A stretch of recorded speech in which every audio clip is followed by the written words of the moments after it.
Hi friends, ಎಲ್ಲರಿಗೂ ನಮಸ್ಕಾರ. ತುಳಸಿ food ವ್ಲಾಗ್ಸ್ಗೆ ಸ್ವಾಗತ.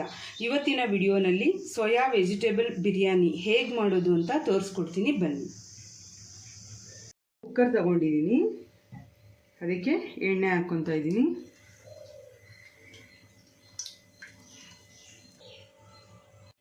ಹತ್ತು ಲವಂಗ ಹಾಕ್ತಾ ಇದ್ದೀನಿ, ಚಕ್ಕೆ 2 ಪೀಸ್ ಹಾಕ್ತಾ ಇದ್ದೀನಿ,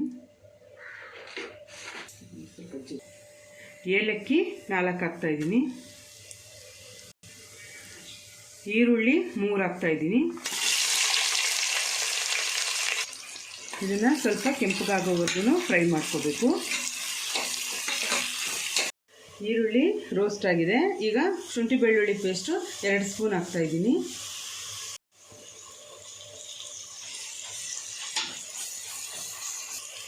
ಈಗ 1 ಹಿಡಿಯಷ್ಟು ಮೆಂತ್ಯ ಸೊಪ್ಪು ಹಾಕ್ತಾ ಇದ್ದೀನಿ, 4 ಹಸಿಮೆಣಸಿನ್ಕಾಯಿ ಹಾಕ್ತಾ ಇದ್ದೀನಿ, ಅರ್ಧ ಸೀಳಿದ್ದೀನಿ, 5 ಟೊಮೊಟೊ ಹಾಕ್ತಾ ಇದ್ದೀನಿ.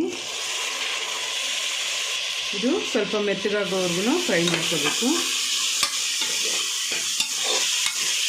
ಈಗ ತರಕಾರಿ ಹಾಕ್ತಾ ಇದ್ದೀನಿ, ಬೀನ್ಸು, ಕ್ಯಾರೆಟು, ಪುದೀನ, ಕೊತ್ತಂಬರಿ ಸೊಪ್ಪು ಸ್ವಲ್ಪ, ಚಿಲ್ಲಿ ಪೌಡರ್ 1 ಸ್ಪೂನು, ಧನಿಯಾ ಪುಡಿ ಅರ್ಧ ಸ್ಪೂನು, ಮಟನ್ ಮಸಾಲ ಅರ್ಧ ಸ್ಪೂನಷ್ಟು ಹಾಕ್ತಾಯಿದ್ದೀನಿ, ಅರಿಶಿನ ಸ್ವಲ್ಪ, ಇಷ್ಟನ್ನು ಚೆನ್ನಾಗಿ ಮಿಕ್ಸ್ ಮಾಡ್ಕೋಬೇಕು. ಸೋಯಾನ ಸ್ವಲ್ಪ ಬಿಸಿನೀರಲ್ಲಿ ಹಾಕ್ಬಿಟ್ಟು ಚೆನ್ನಾಗಿ 10 ನಿಮಿಷ ನೆನೆಸ್ಬಿಟ್ಟು ಆಮೇಲೆ ಮತ್ತೆ ಹಿಂಡ್ಬಿಟ್ಟು ಚೆನ್ನಾಗಿ ಹಾಕ್ತಾಯಿದ್ದೀನಿ. ಇದನ್ನು ಸ್ವಲ್ಪ ಹೊತ್ತು ರೋಸ್ಟ್ ಮಾಡ್ಕೋಬೇಕು. ಅರ್ಧ kg ಅಕ್ಕಿ ತೊಗೊಂಡಿದ್ದೀನಿ, ಅದಕ್ಕೆ ಡಬಲ್ ಅಷ್ಟು ನೀರು ಹಾಕ್ತಾಯಿದ್ದೀನಿ.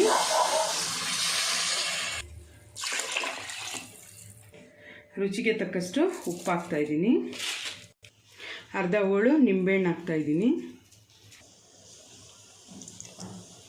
ಇದು ಚೆನ್ನಾಗಿ ಮಿಕ್ಸ್ ಮಾಡಿಬಿಟ್ಟು ಕುದಿಯೋದಕ್ಕೆ ಬಿಟ್ಬಿಡಬೇಕು.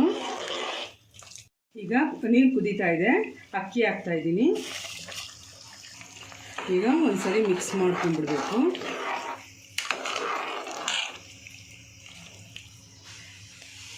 ಈಗ ಕುಕ್ಕರ್ ಮುಚ್ಚಿ 2 ವಿಷಲ್ ಹಾಕಿಸ್ಬೇಕು. ನೋಡಿ ಫ್ರೆಂಡ್ಸ್, ಕುಕ್ಕರ್ ತೆಗಿತಾ ಇದ್ದೀನಿ. ಈಗ ಒಂದ್ಸರಿ ಮಿಕ್ಸ್ ಮಾಡ್ಕೋಬೇಕು.